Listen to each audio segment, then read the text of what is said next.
talk about Black Rider. Yun. Kumusta? Okay. Noon pa, nakasama ko na si Ruru sa isang show. Sabi ko, may potential ka. Sabi ko, Sabi ko, basta yung attitude mo, manatili sana yan. Hanggang sa nagkita kami dito ngayon. Minsan lang, pero hindi pa kami nag-eksena, boy. Sabi ko, ngayon, nung nakita ko yung role ko, this is a different role in the story, no? Pwede ito.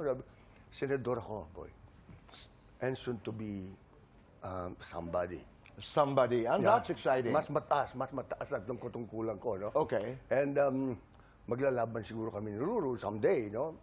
But then, excited ako dito sa Black Rider. It's a different story na medyo, ang gusto ko dito nangyari, boy, yung napakadaming casting. Talagang... Sino-sino ang kasama mo maraming dito? stars dito. Sabi ko, Bonso de Rosario dito, si Ray Mark, si Gary Estrada, yung mga gano'n, maraming malaking... Tapos si Katrina Lili, lahat sila, nandun sila. Yeah, si Pressman. Oh, yeah, si Pressman, Right. ang leading lady, no? Pero kasi nakita ko dun sa lolong niya noon. Sabi ko, sinong may gawa ng lolong niya, yun pa rin dating gumawa ng lolong, no? Itong director. Black Rider. Oo. Tapos si Romel. Sabi ko, ganda nung lolong mo. Dahil sa isang lolong, napaganda mo. And Black Rider is okay. Roy, tanong, pag nagkokontrabida ka, may conscious effort ka ba na bawat papel ay may kakaibang, tatak? Halimbawa. Sometimes, boy, minsan nalilito na rin ako sa role, no? Oo. Kaya sa dami ng mga character roles na ginagampanan ko, bago ako gumawa, tignan ko muna yung costume ko, boy. Yung buong costume ko, nakabarong ako, di ba? Naka-Amerikana ako. Di ba, boy, sa theater, di ba? Right. Yung costume mo muna. Tapos, dumarating na agad yung mukha. Lumalabas na talaga yung mukha mo. Yung sa costume pa lang, nagsasalita na siya. Ang ganda ng insight na yan, ha? Oo.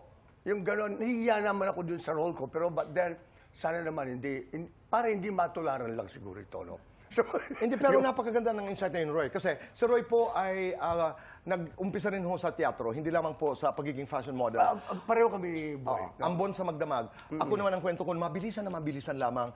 Namili ako ng role. I wanted to be sabi ko, because I was director for public relations of the theater. Sabi ko, kailangan mahaba ang mga linya ko. So mahaba ang mga linya ko. Only for me to find out during the tech night na nakataklob ang mukha ko. Ayun, karma. Di ba?